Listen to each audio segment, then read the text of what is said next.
very hard. They work out very hard. Guys, anybody here ever had a job they're a little embarrassed to have in their life? Yeah. Woo! Yeah? Only a few people, apparently. The rest of you guys just went to career, huh? After high school, like a few people had some embarrassing jobs. All you other people just went to high school to $60K a year, huh? Pretty much. Who just said that? You know what? Fuck you, man. I don't know who you are. Fuck you. I've worked a few embarrassing jobs, believe it or not. No. One time, at 28 years old, I moved to Holland, Michigan for a radio job. But because radio doesn't pay anything, I had to work 2 other jobs to support my career. One of them being a host at a restaurant at Johnny Carino's. 28 years old. The lady didn't really believe, I guess like the manager when I had the interview or something, she didn't like trust me with that level of responsibility to just walk up to a group of people and go, yo, what do you want to eat? Okay. Hey, they want this. That's what they ordered. There you go. She thought that seemed a little complicated for me. I guess they want to give me a job anyway. So like, what about this? What about this? Could you handle just standing by the front door? When people come in, count them. Walk them to a table with that amount of chairs. Just walk right back and start doing it again. You know, the last time?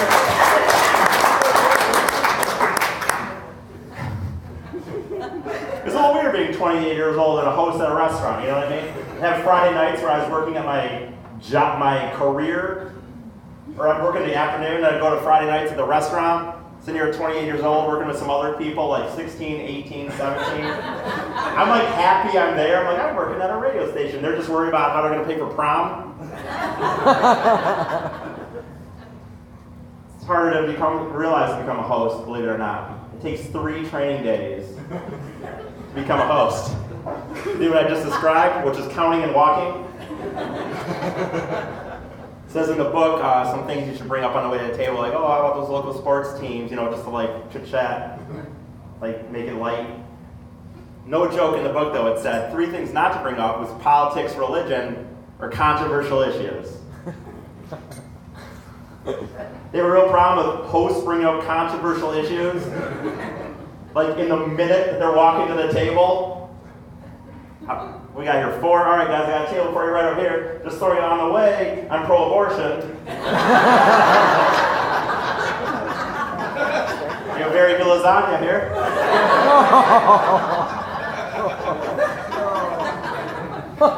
Anyone here got some embarrassing tattoos? No one? Yeah. Yeah? What you got? A goldfish. What's it for? Did that, sir. Mission accomplished.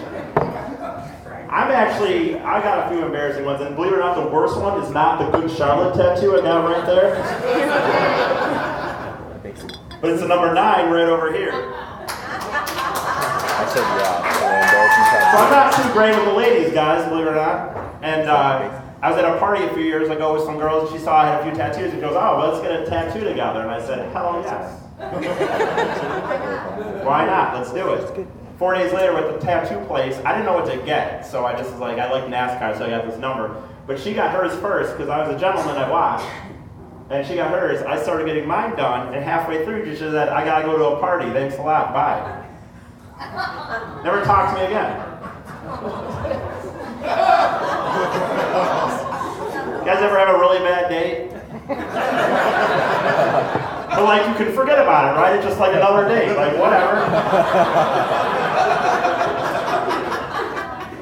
Every time I'm looking right here.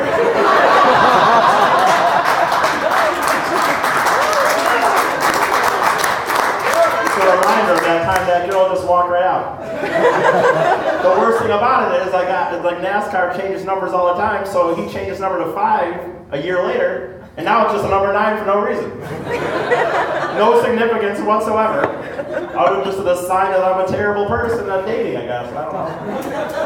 I like to think that I'm a positive guy, though. I like to think it worked out pretty well, because I've been able to tell that joke for a few years now doing comedy. And I'm just going to assume that she's having a terrible, miserable life. Knocked up, husband that cheats on her, I don't know. Exactly. This is participation, guys. Wesley mentioned Tinder. I do Tinder, believe it or not. You know what he didn't mention about that is like, I can't believe, like, he mentioned that when he went on the date, the girl mentioned that she was religious. I can't believe how many people are on a hookup app all of a sudden decided they're religious. A lot of born-again Christians on Tinder, guys. A lot of people have 3 kids and all of a sudden now they're not going to give it up. It's like, who's this? Like, I want to, like, I don't want you for this now. Like, why would I want a girl on Tinder after now she's decided that she's going to be a Christian, a good Christian girl? I don't know. You know, you can pay for Tinder too. I don't know who pays for Tinder. You know, anyone on here Tinder other than Wesley? Nobody. All right. Here's how free Tinder works, guys. You get like a certain amount in a 12-hour period, and then it tells you. She knows. Well, you said yeah. Oh, you said I'm dealing with another person who knows about the 12-hour rule. You get so many in a 12-hour period, and then they tell you if you want more, you gotta pay for it. Like, who is like sitting here going like, oh my God, if I just pay a few dollars a month to Tinder, the next one's gonna be gold, you know? It's all right. You can yell. I don't care. I don't know. You know what I don't know why I did that. You know what I feel good for the girl. I feel bad for the girls, like, or I would feel bad. Like, I'm glad the girls don't have to see who rejects them on Tinder. Can you imagine if some of these girls had to see that I swiped left on them? How demoralizing that would be. Like, if you got a check mark of like, this is how many people swiped right, but this is how many people who swiped left. And they looked at my profile and they're like, 33-year-old man who lives at home, struggling comedian. He said, no thanks. I'm good.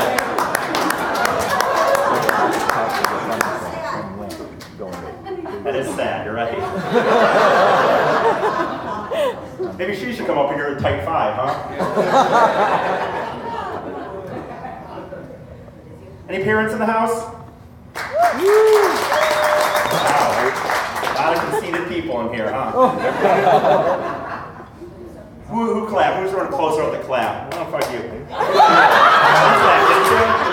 You did? I know your name, but I'm going to pretend like I don't. But, why do you think you're so good that you deserve to reproduce? Like, you realize it's been done, right? We got a population problem. You thought you were that good of a specimen? I just think it's weird, like, people that need, like, oh, I need to have a kid. Like, really? Really? You think?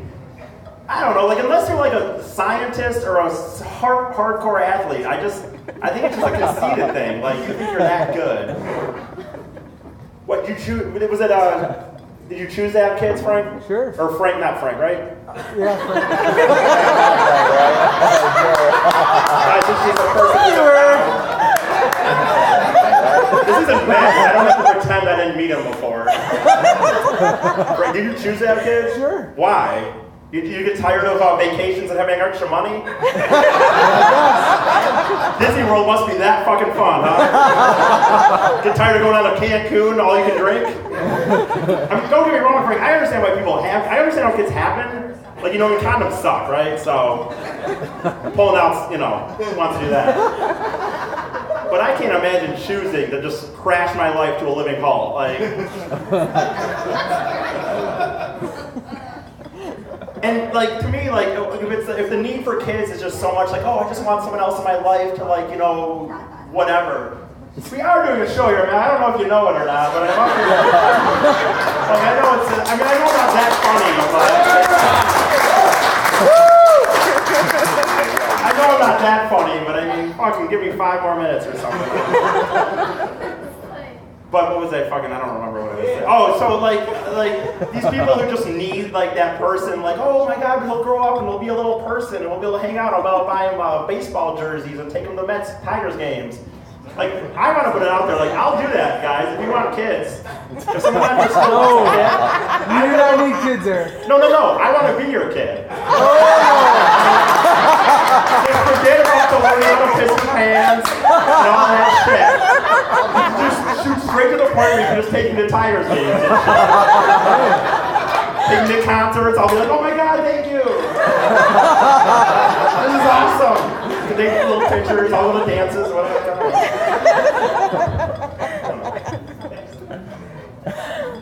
How much time did I do so far? Let's see what we got here. 11 minutes. Okay, I got time. Take my time, someone said. So I've been fired from a job before, believe it or not. No. You're not a listener, right? This is perfect for you.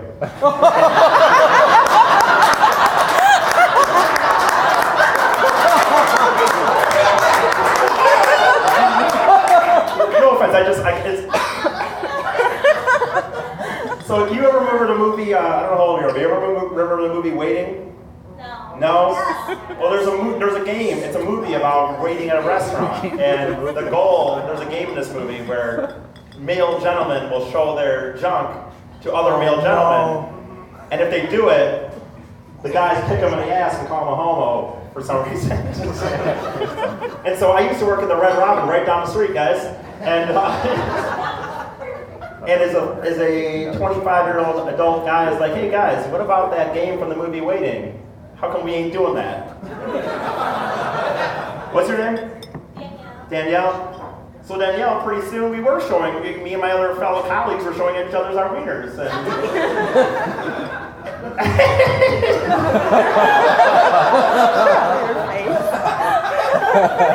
And so then eventually, some guy got me really good. He went out for a smoke, and I'm like, I'm gonna get this motherfucker.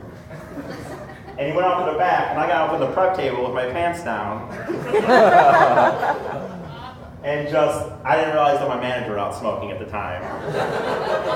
And I mean, I'm not like a HR rep or anything, Danielle, but I think it turns out it's a little frowned upon if your manager comes walking in on you with your full-on pants down and his dick in his mouth. There's a good part of this, Danielle. There's actually a good happy ending to this story, though, because at the time I was in a group of guys that thought we were going to be the next jackass. So a week later, I actually burned my dick off. Let my dick on fire.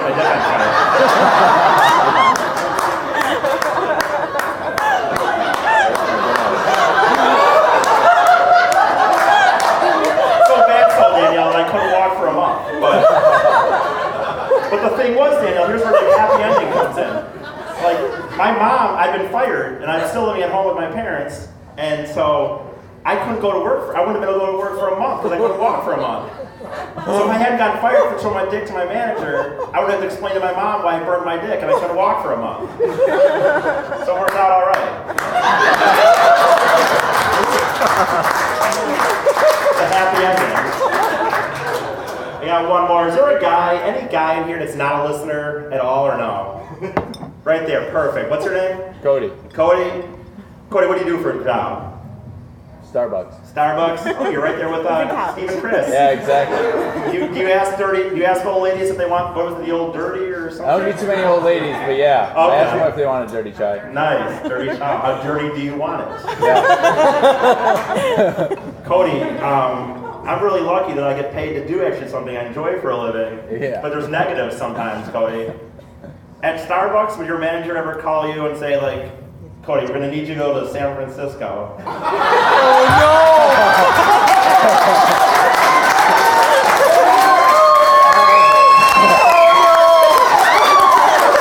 Watch a bunch of dudes jerk off. Come back and report back. Is that a yes or no, Cody? I didn't hear it. That's a no. No, that's a no, Cody. Cody, so I know you don't, whatever, it doesn't matter. But at my job, when I said I would go do anything, if I could fly me somewhere and put me in a hotel, that's what I had to do, Cody. Yeah. Cody, you know what's weird about going to a male masturbatory club for a job? haven't found out yet. I don't have a wife or girlfriend, man. So my mom had to drop me off at the airport. 93-year-old grandma in the back seat. Knowing why I'm going there. It wasn't like because I couldn't just be like, I couldn't just say, hey mom, I need to go to the airport, drop me off. How are you going? Don't worry about it. It was nice though, Cody, because the thing I had to do was on Monday, so I didn't have to, I got out there Saturday, so I got to go see the sights and shit, right? Which was nice. Oh, I did all that shit.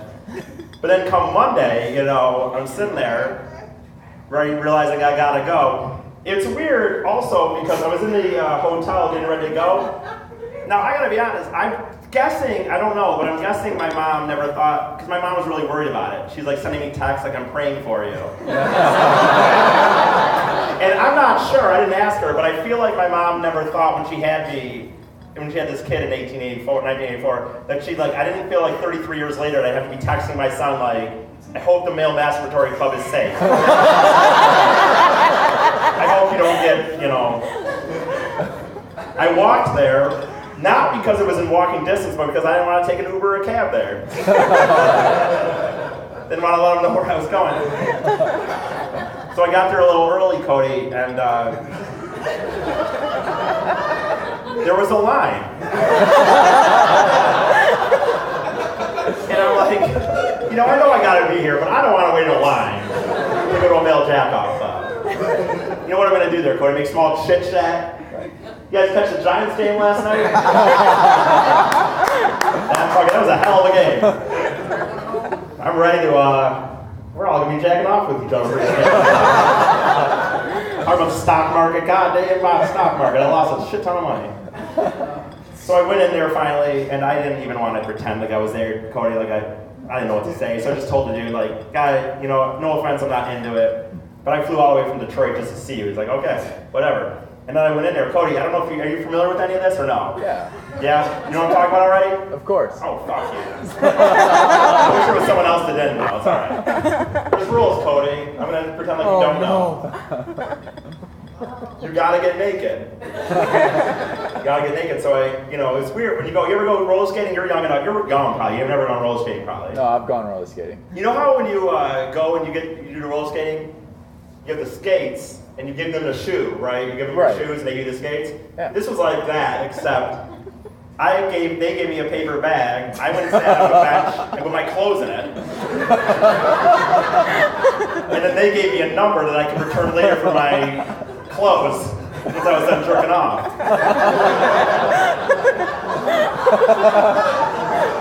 And there's really not a climax to this story, other than just me sitting in a room of 50 dudes jerking off. Like, a 50-year-old man next to me gave me a few stares a few times, kind of just slid over. Some people, it was weird, some people weren't there to necessarily jerk off other guys. They were just there to jerk off in front of other guys. Oh. Big black guy to my right just jerking off. I don't know. And then I left, Cody. I don't know. But then the next day, we talked about it on the podcast about how I had watched these guys jerk off.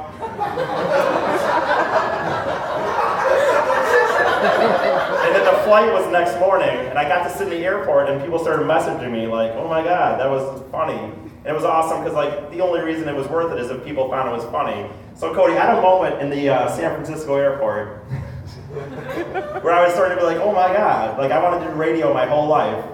And the only reason was I wanted to do immature shit, and get paid to do it. So I'm like, I made it. I had a real, this is not a joke, I had a moment where I thought if the plane crashed from San Francisco to Detroit, my friends could be like, Eric did everything he ever wanted to do.